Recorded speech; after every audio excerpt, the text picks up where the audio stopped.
Tonight on the fifth quarter, Kim Record speaks about UNCG's decision to cut wrestling. The Final Four is set, and the Packers win the Super Bowl. Pop! Back in, he scores! He could go all the way. Yankees win! We're talking about practice. Out of here! It's done! Welcome to the fifth quarter. I'm Blaine Wiles. This year's March Madness has been filled with thrilling upsets and comebacks that has favored the underdogs. Only 2 people out of 44.9 million people selected the correct teams in the Final Four. Butler and Virginia Commonwealth made the Final Four and were not even locks to make the tournament before championship week. In fact, many bracketologists were surprised that VCU even made the tournament.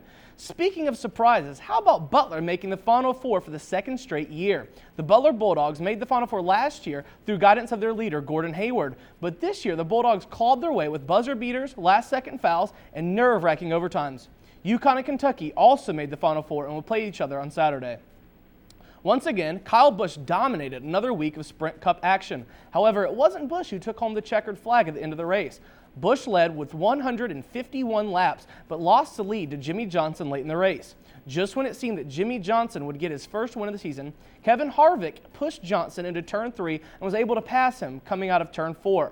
This week, NASCAR is headed to Martinsville for some short track racing.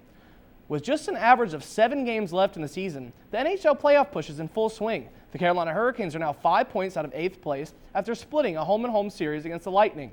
This week, the Canes will try to gain some ground heading into their battle with Buffalo at the RBC Center on Sunday. We're going to take a quick break, and we'll come back with our senior NHL correspondent, Mason Not So Little.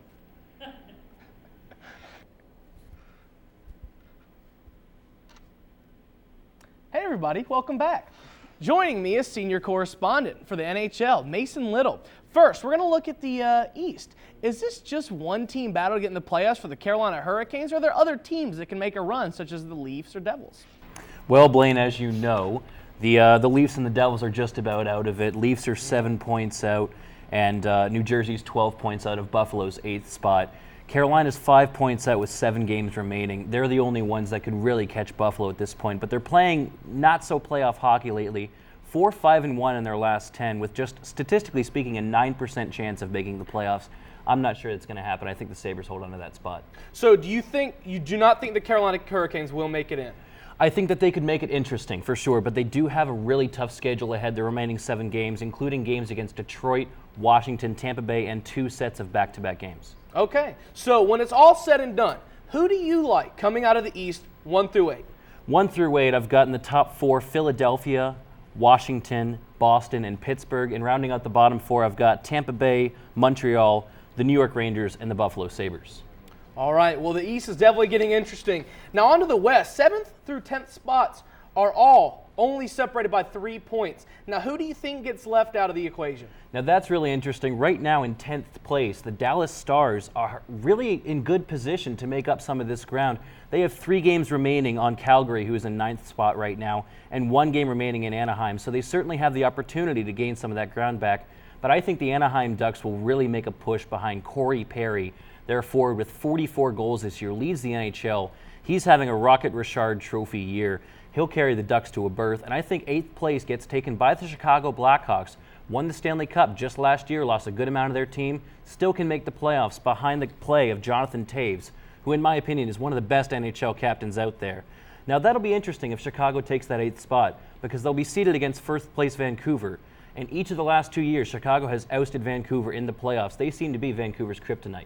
Yeah, it certainly will be interesting. So to break down the whole top 8 in the West, who do you have coming out 1 through 8? Winning their division, the top 3 seeds in the West will be Vancouver, Detroit, and San Jose, with Phoenix taking that 4th spot. Now, the 5, 6, 7, and 8, I've got Los Angeles and Nashville in 5 and 6, and Anaheim will hold on strong to that 7th spot, really make a push for 6, and Chicago will finish strong for that 8th. Hey, well, it's going to be an interesting next couple of weeks, that's for sure, going into the playoffs. We'll see how it all shakes out. You heard it here first from the man, Mason Lyttle. We'll be right back with my interview with UNCG Athletic Director Kim Record. This past week, I met with UNCG Athletic Director Kim Record and talked to her about the decision to cut UNCG wrestling. Here's the interview. Since the decision to cut wrestling, students have responded with the Save UNCG website, Save UNCG Facebook group, which now has 1,242 people as of March 27th, and attempted to get a rally started. I asked Ms. Record if she was at all surprised with this. Well, I think anytime you make a decision that impacts your peers, there's going to be students who want to come out and support. It's difficult. It was not an easy decision to make. The Save UNCG wrestling groups are asking everyone to email either Ms. Record, the Chancellor, the Board of Trustees, or even North Carolina political representatives. I asked her, how many messages would you say you've received at this point? I've received some. I can't say that I've received a lot based on that Facebook page. We certainly received a lot of feedback initially from the announcement, and I do plan to go to student government, the student government meeting on Tuesday night to address some of the issues that came up. On March 14th, the wrestlers were notified that the program would be cut. This was only 3 days before UNCG sent 4 wrestlers to the NCAA tournament. I asked Ms. Record, why not wait until a week after the tournament was over? Well, I don't think there was any great time to tell them, and we talked about a number of different timing scenarios, but the rationale behind that was that we were going to the national championships, that we would have wrestlers who may choose to transfer to wrestle at another institution. And so that is where all of the wrestling coaches would be, in addition for our 2 coaches whose contracts would not be renewed, that it would give them the best opportunity for additional options. A lot of people have asked or said that that was cruel and unusual when the intention was to give them the best opportunity to be successful in the future. I think that the other option, or another option, would have been to wait until the end of the semester or wait until the season was completely over, and at that point in time it really could have limited what their options would be if they wanted to go to another school. In an interview, Ms. Record said the decision to cut wrestling was to avoid cuts across the board that would lead to mediocrity. In the same interview, she stated that she wanted each Spartan team to be in the running for the division title. So I asked her, why cut a sport that was already where she wanted it to be? Well, I think it's not quite that simple. Obviously, we didn't want to make across-the-board cuts. We looked at every program. We looked at a number of different factors. In the Southern Conference, wrestling only has 6 teams which compete, as opposed to other sports which have the full complement, which would be 12. So that was one factor. And obviously, as I told the student athletes and I told the coaches, they have been competitive. That was not a factor that applied to them, but in looking at the big picture and at looking down the road where we wanted to be, that was a hard decision, but the one that we felt we needed to make. UNCG is not the only school in recent years to cut their wrestling program. In the 2007-2008 season, James Madison and the University of Oregon both cut their programs. I asked her, have you talked to either of the athletic directors before your decision? I did speak with my colleague at JMU. Did not speak with anyone at the University of Oregon. Did that make that whole process easier, or did it help to have kind of a process or guideline to go through? Well, as I've said, this was not easy at all. And so, again, every situation is different as to the rationale or the reasons, and every institution has to make decisions for what's best for them at that point in time. As I'm sure you all are aware of the significant cuts coming in the state appropriated budgets, that we're an integral part of the university.